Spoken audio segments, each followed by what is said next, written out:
Okay, hi there channel. It's been a long time.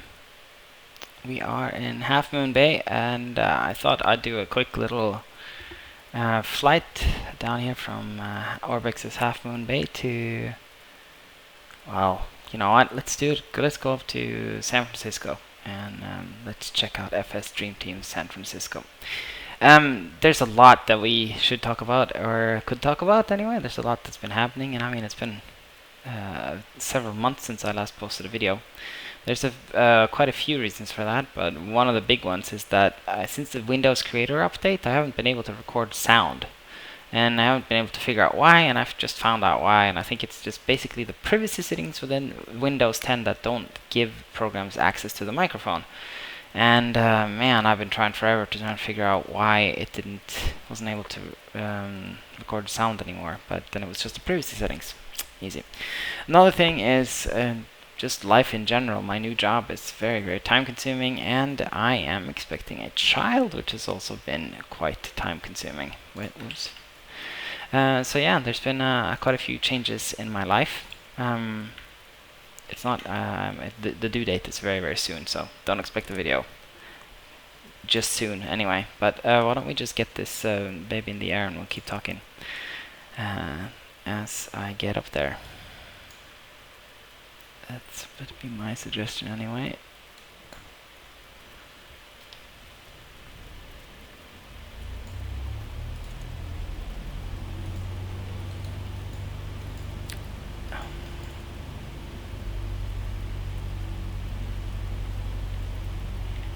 It's been forever too. Let's plug in these headphones so it's a bit quieter for us here. I'm running prepared version 4.3 now. It's fine. I don't think it's that much of a difference, to be honest. To me, it seems almost exactly the same. System test okay. That was loud. And I'm expecting some. I didn't mean to do that. Some volume issues here. System test okay. We can totally probably lower the volume on this guy. I meant to click this button, not the other one. Yeah, so this one down there, we'll go down to the bottom of the other one. I'm gonna do this really sort of low key, you guys. Taxi and the weeds, all kinds of stuff. I just want to go flying. Another thing, the big change that I've done is I switched to 4K. I bought a 49-inch Sony QLED TV, which will fit into another change I'm making. I've always kind of wanted a more sort of permanent space for my simming, so but I don't want to take up an entire room, and especially with the kid on the way, I don't really have the room to do that. So I'm building sort of a closet sim. So it's a custom built sort of cabinet and Murphy bed that will be sort of will make this room perform kind of like two roles, both as a guest room and a sim room and a playroom, sort of for the kid as the kid gets older. So the whole thing will tuck away inside what will essentially look like two wardrobe doors. You open them up, and inside will be a huge TV. And I got these VBS Virpil stands, joystick mounts for my warthog. That will be on the inside, holding in the joystick and the throttle, and the TV will be on the back wall of the cabinet. I think it will be quite excellent. I'll probably film it and put it out when I get it all installed. But that's also been happening. So I've switched to 4K. It works beautifully, and the immersion of a big TV is really, really, really great. I really recommend it. I think this is something more people than me would like. It's really, really helps with the immersion. The third thing I've done is I've delidded my 8700K. If you look down here, you can see the CPU temperature now is 52 degrees. Before I delidded it, the temperatures would regularly hit 89, 85, almost 90 degrees. And I'm overclocking it a little bit more too. I'm running at 4.8 now as opposed to 4.7 I was running before. I can probably overclock it a little bit more, but I seem to be getting some sort of artifacts and weird things happening if I go too much higher, even though it's fairly stable and it can withstand torture tests. I think this is fine. Plus it's just not as hot, which is, I think, very good.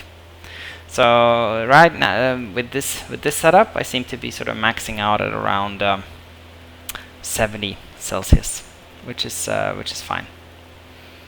Oh, it's a really low fog today. You know what? Let's go above the fog. Let's aim to do that. Let's see if we can do that. Let's give ourselves a little challenge here too.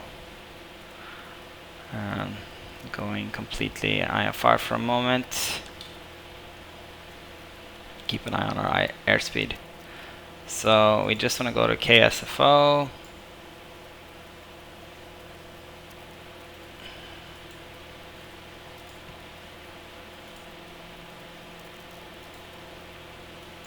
Something about this is it's kind of messed up since my update.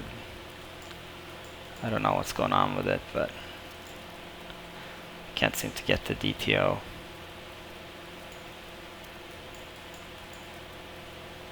Thing to work always.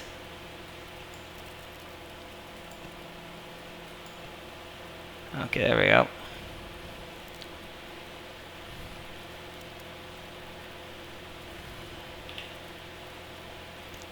$2,000 feet. Well, anyway, as you can see from the frame rate, it's not always excellent, even with the 8700K, but it's always decent. And then remember, this is a 4K screen. What I've done is I've turned off most of the anti-aliasing. I put it actually, I have it up on 2. I'll show you my settings real quick, what I've done to change. I've gone to 2 MSAA, and that's mostly to do with shimmers. Nothing else. Using 4K textures, unlimited VSync on. I'm doing 60 FPS. I can do 30, but 30 hertz on the monitor, but I'm doing 60.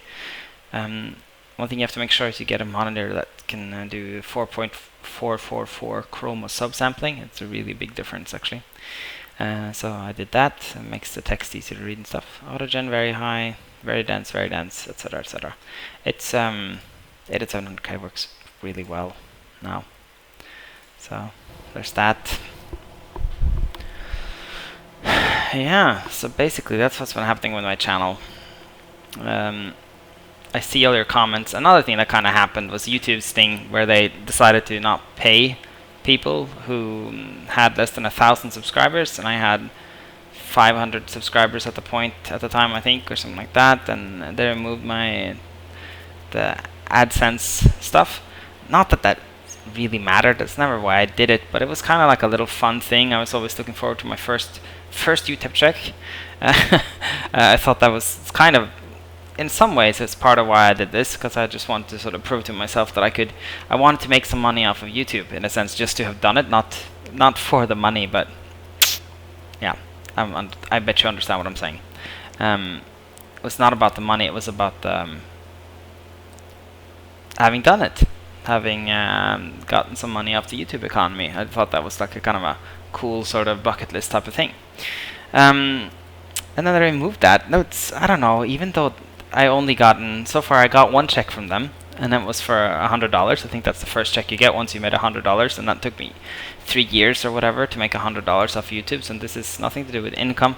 It just felt so petty, and I got a little annoyed and a little pissed off. Not pissed off. I think that's too hard. I got a little annoyed. So I sort of like, I have too much to do at work anyway.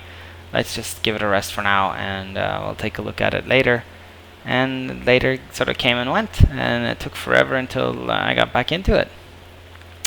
So that's kind of that, I guess. As you can see, the CPU temperatures here, 56 degrees.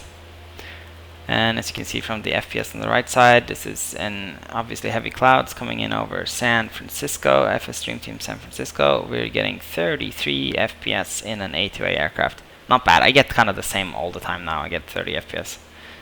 It's kind of annoying how you can see these things through the clouds, huh?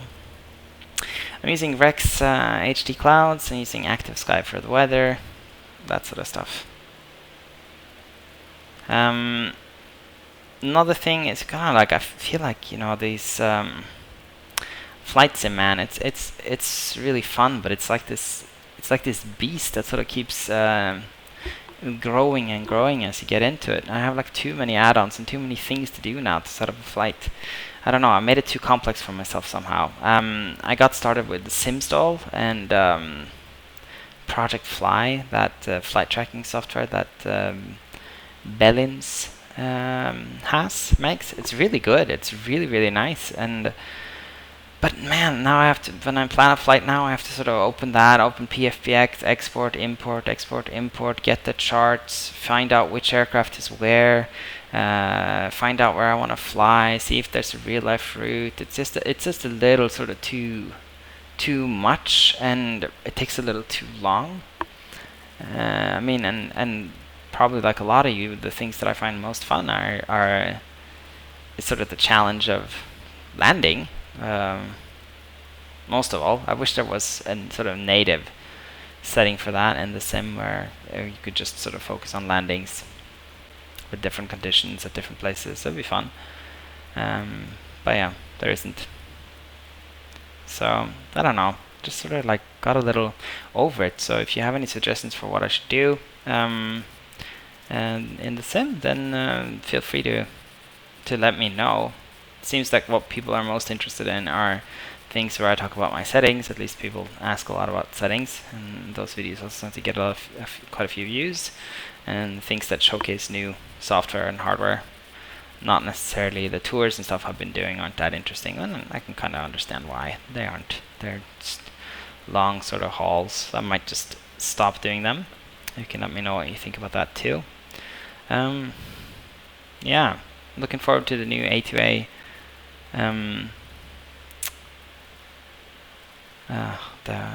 What's it called again? The Bonanza. Man, that's gonna be fun. I'm actually really excited about Bonanza. That's a plane I'm really, really excited about. Another thing I found really interesting flying recently has been the Constellation. It's very difficult, but I do find it really, really fun, challenging, and interesting to fly. Q400 is still an awesome plane to fly. I do fly. I have flown that the few times I've flown recently. It's been the Q400. It's I love that it's so manual. The 717, I think the new update for the TFDI 717 has been excellent. The plane is finally flyable. You're not gonna get only bugs flying it. You're not gonna get a bunch of crashed desktops, which I've had more than my share of. I'm sort of done. I was done with that plane for a while, and then I tried it after a 1.1 update, and finally it seems to be working for me. And I've tried everything. I reinstalled it, it did everything, but now it seems to be working, which is lovely. Yeah, I've also been doing a bunch of DCS lately, which has been really, really fun. With my Virpil stands, I also got Virpil extenders for the warthog. I also think that's pretty great to feel like it's a lot easier to be accurate and make small adjustments like what I'm doing right now. With the joystick. Check it out, huh? Floating McFloatson's here. Soft. Yeah, anyway, just thought I'd check out. I haven't been back to this airport for a while. So basically, I'll do a quick summary of sort of what's been what I think of things. So yeah, life too busy. That's why I haven't been posting. It's life too busy, and also I'm kind of running a little low on sort of what to do in the sim. So please give me suggestions. I'll probably be even more busy now that the kid is coming in like a week or two. So you never know if this will happen or not.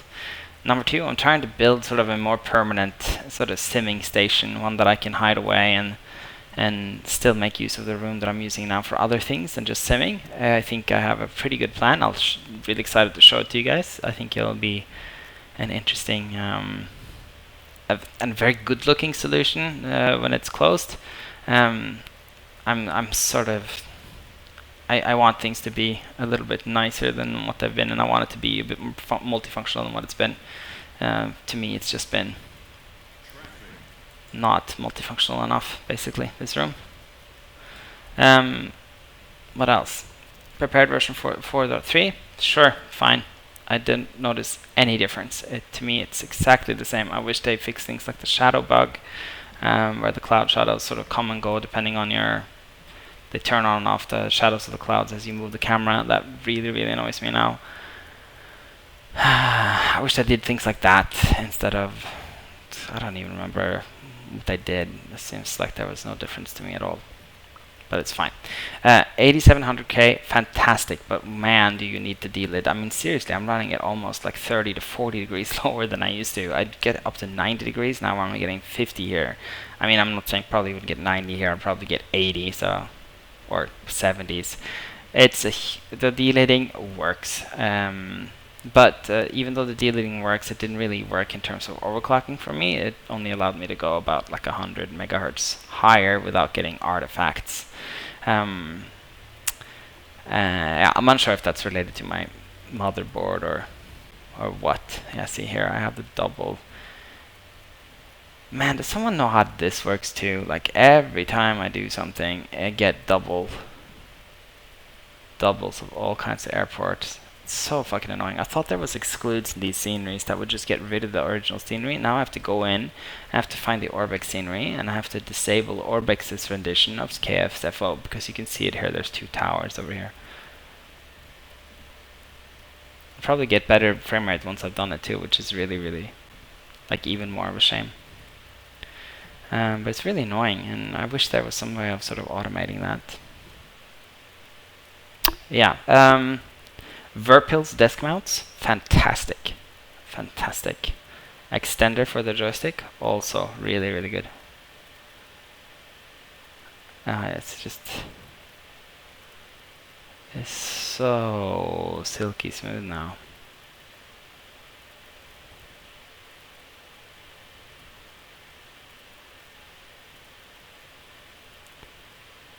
I can make